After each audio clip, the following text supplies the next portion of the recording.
Welcome to Family Game Night.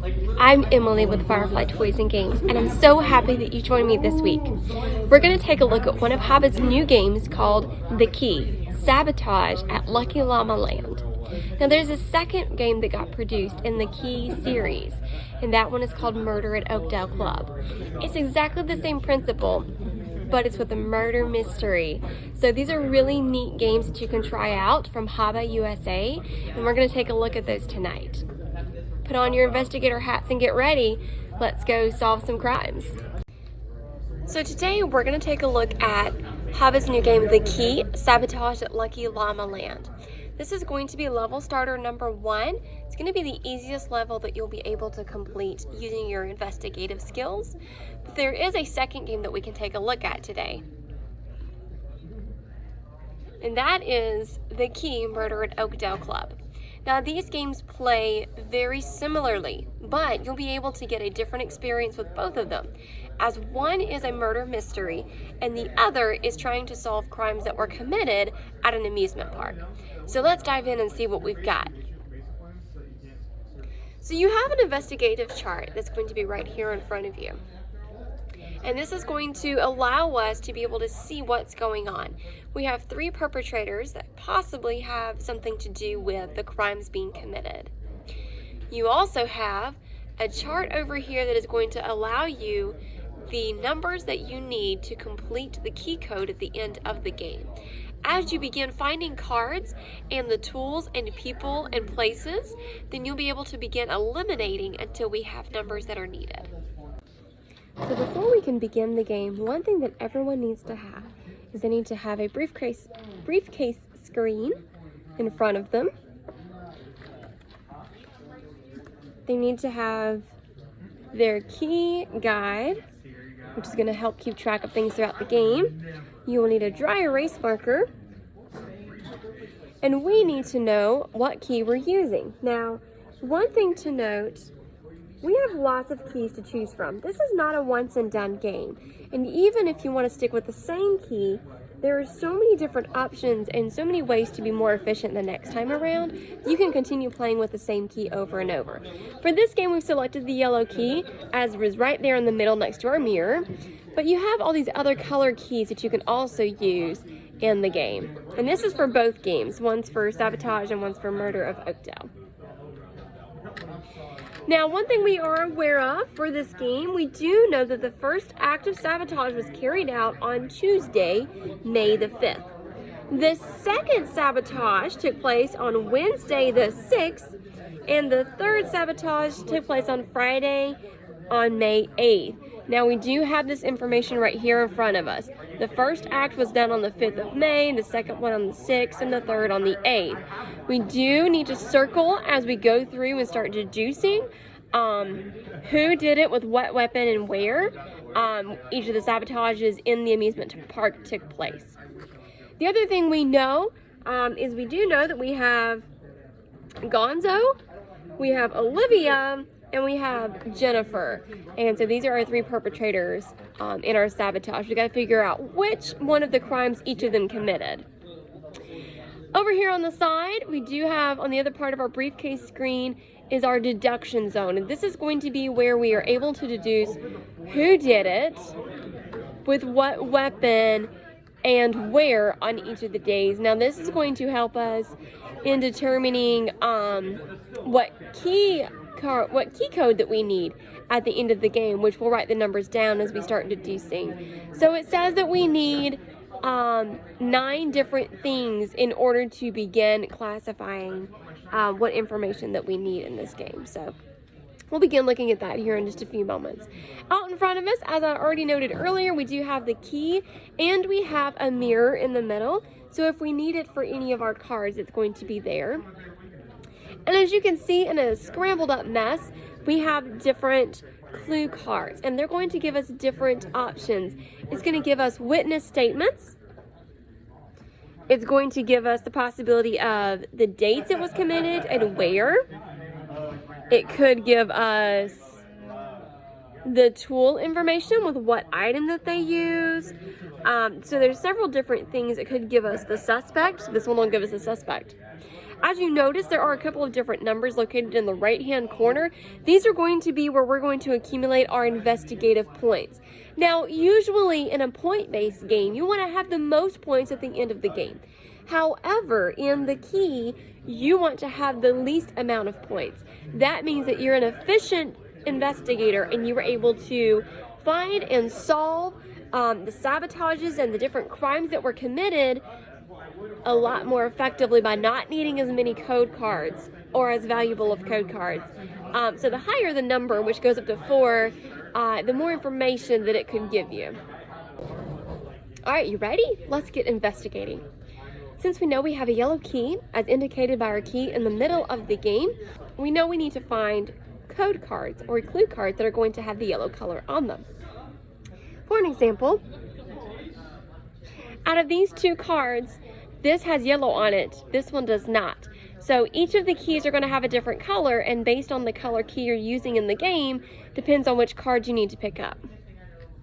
So we are probably going to go ahead and start with this one.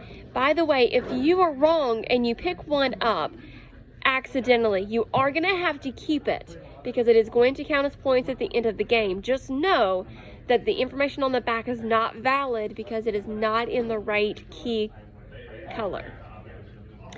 All right, so there's not really a turn system. It is a simultaneous action. As soon as someone says start, all of us are going to reach in there and grab one code card. So this is my code card that I selected first. It is a value of 3, so it's going to be a pretty decent code card for information. But it's also going to give me something about when it happened and where it happened. So let's take a look. Remember to pull your cards behind your screen so that the other players do not notice what you're doing, or what you're reading rather. All right, so this one we have bumper cars. And bumper cars was sabotaged prior to the waterlog ride. So we know that the waterlog ride was not sabotaged on May the 5th. So on our board, if we want to go ahead and cross out, let's find May the 5th, which is located in number 1. If we want to cross out the waterlog, we know for sure that it was not sabotaged on the 5th because the waterlog was after the bumper cars, which also, with deductive reasoning, says that the bumper cars could not be sabotaged on the 8th. So our option is, on the 8th, we have either the waterlog or the roller coaster. May the 6th, everything is open. And May the 5th, there was either the roller coaster or the bumper cars. So we've done a little bit of deducing, but we've got a lot more to go. Again, this is simultaneous. You just reach in, you find a code card that matches the key color, and you pick it up and take a look at it. All right, so we know that Olivia did not sabotage an attraction which is next to the ghost town. Now, in order to find out where this clue is referring to, we need to go to our handy dandy guidebook, which is going to give us a lot more information than we have on our charts or even on the code cards. So this is going to give us several different things. It's going to tell us the age and gender and name of each person. It's going to give us a shoe print for each person as well. So if we ever come across any shoe prints, we can relate it per our personnel file. Over here, we do have weapons, their weight, and their size. So if we come across anything that says a specific dimension or weight of anything, we can come back to this file and take a look. We also have different stamps based on the different attractions and locations that are along the amusement park. So we can begin deducing based on that as well. And one thing that's going to help us for right now is on the back of our file, we have a map of the amusement park. So we need to find the ghost town. And ghost town is over here in the left-hand corner right here. So what the code card says is that Olivia did not sabotage an attraction next to the ghost town. Now the attraction that's next to the ghost town looks like it is the bumper cars. So the bumper cars are right here in the middle. So it looks like Olivia did not mess with the bumper cars. Okay, so I've placed her card right in front of her zone, right here, so that we can remember that she did not sabotage an attraction next to the ghost town. We're going to continue selecting cards, but remember, these cards are going to continue to pile up on the points.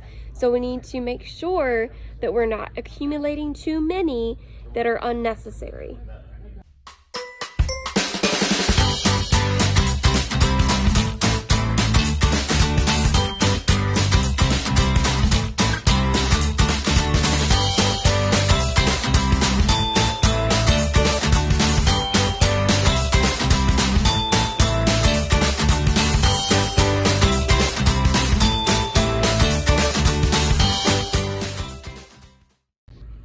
Okay, so that means since there was no ice cream sold on May the 8th, there is an ice cream shop right here, which is near the bumper cars. So we know that the bumper cars were not hit on May the 8th. But we already know that information. According to our chart, we've already marked off the bumper cars on May the 8th. So let's keep going.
Okay, so we know, based on this picture, let's go back to our viewing here. So we know that near the water logs, it was either Gonzo or Jennifer that was viewing the water logs. So we know that the water logs can only be on May 6th or May 8th. We also know that either Olivia or Jennifer, so a woman, one of the tools was used at a crime scene when you were sitting here. And that is for the roller coaster. So we know that the roller coaster was by either Olivia or Jennifer. So it doesn't look like we quite have enough yet. So let's continue trying to collect clue cards.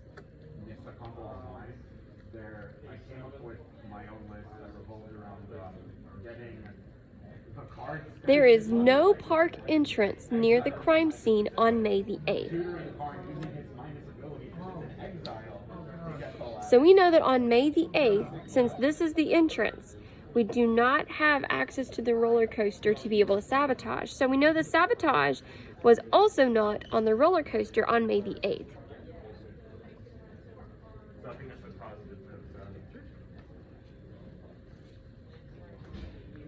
So that means we know for sure that the roller coaster was sabotaged on May the 8th. So let's go back to the clue card. We know for sure that the roller coaster was not sabotaged. Well, we don't know for sure that it was not sabotaged on May the 6th. However, we do know that the water log was sabotaged on May the 8th. That means the waterlog was not done on May the 6th, which leaves the option of the roller coaster or the bumper cars on May the 6th and May the 5th.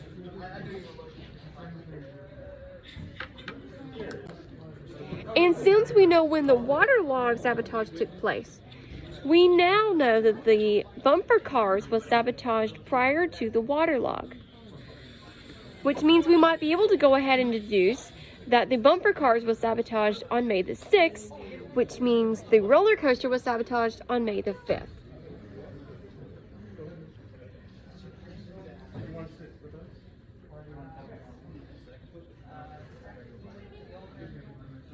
We'll put a question mark by it just in case we have more information that might show a little bit more detail to us. Now that we have more details about where, let's see if we can deduce who and what for each of these locations. Okay, so we know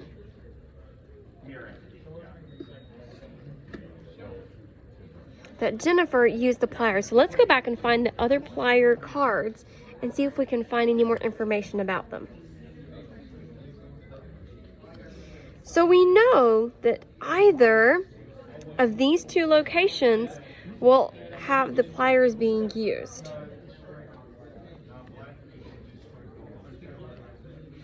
So there's a possibility that it was Jennifer who was using the pliers at the waterlog, or Jennifer was the one who was sabotaging the roller coaster. So Jennifer is either the waterlog or the roller coaster, which means she did not sabotage the bumper cars. So if we believe that this is the bumper cars, let's go ahead and take Jennifer off. Since we know that Olivia did not sabotage next to the ghost town and we have the bumper cars next to the ghost town, let's go ahead and cross her off of the bumper cars as well. So if we're correct, that means that we believe that Gonzo is the one who sabotaged the bumper cars, and he was using the knife.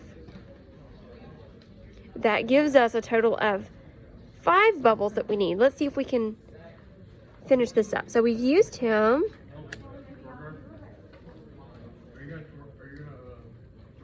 Since we know that he did not sabotage the attraction on May the 8th, we know that Olivia was the one who did it on May the 5th.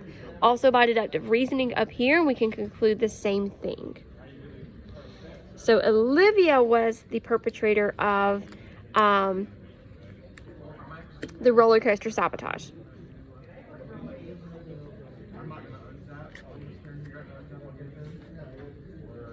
Since this is the roller coaster, and we already know Olivia did it, Olivia is the one who used the taser.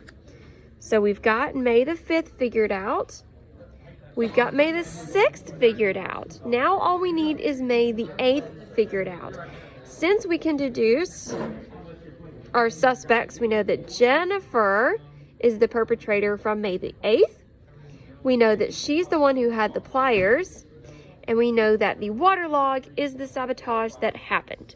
So, if you're playing solo, this is where the game will end. However, if you're not playing solo and you're playing multiplayer, you need to wait till everyone else has come to the same conclusion or has figured out a plan as to who they believe it is, along with what weapon they used and the attraction.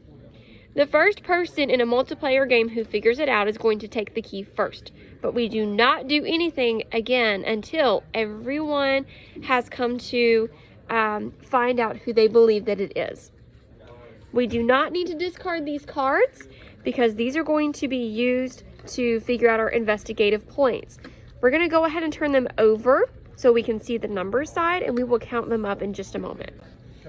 Based on the sequence, 1, 2, and 3 from each day, we're going to start with the suspects and go ahead and mark off on our briefcase side over here our notes so that we know which numbers we need to add to be able to insert the key into the lock and see if we're correct. So we're going to start with, it's Olivia, and then Gonzo, and then Jennifer. So over here on our suspect list, we need Olivia. All right, so we have either 3 or 4. The next person is going to be Gonzo. and the next person is Jennifer. So in 1, 2, and 3 order of when it happened, we know that the number 3 is our first digit. And we will insert it in our key down here. All right. Next, we're going to go to the weapons in their order from 1, 2, and 3. So we have taser, knife, and pliers. So we have the taser, the knife, and the pliers.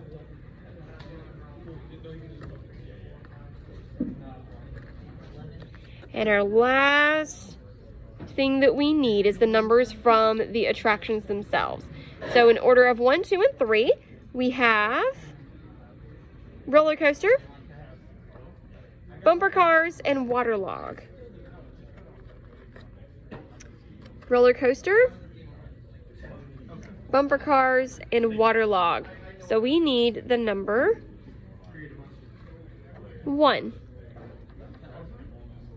Now we don't want to tell this to anybody, but that's the number we're going to insert the key into our code, our master code at the end of the game. This is going to be our master code side. Now we need to use our 3-digit code, 341, and take our key and insert it and see if we're correct. If we are correct, then we get to see if there was anyone else. If we're playing with multiplayers, we see if anyone else also got the same numbers. If so, you then count your investigative points, and whoever has the least amount of points wins the game. They were the most efficient investigator. However, if we're playing solo, like I did today, we'll be able to look at the list and see how we compared with some of the other investigators who have played. All right, let's find the number 341 if it is on this board.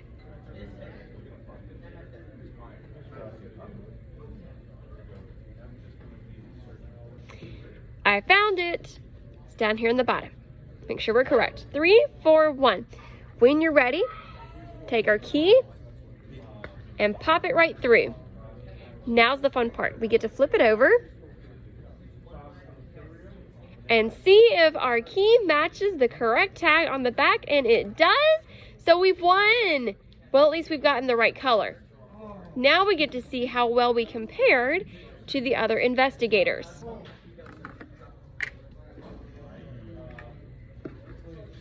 All right, so we have a total of 2, 4, 6, 9, 11, 13, 17, 20, 24, 26, 28, 30, 33, 35 investigative points.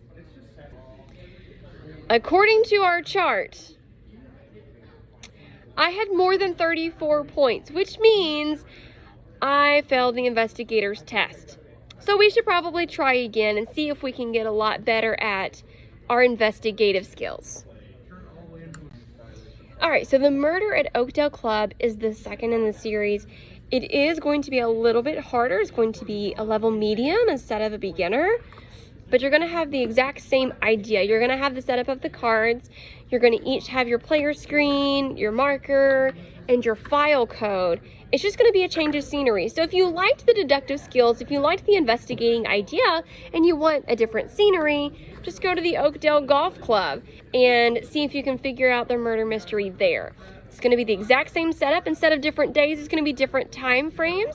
You're going to have 3 brand new suspects to choose from, different weapons, different places, and different golf carts in their speed. So you've got different options here. Here's your investigative file. It's going to give you the information that you're going to need to be able to help you throughout the game. And of course, there's our beautiful map of the golf club. That makes me want to go swing a club now. So maybe let's go try that. Well guys, I may not be the top investigator, but I'm sure gonna go try it again. I don't know about you guys, but I had a lot of fun trying to play investigator in The Key by HABA USA. So have a good night. I hope you've enjoyed this family game night series, and I hope to see you next Saturday for our next family game night adventure. Bye.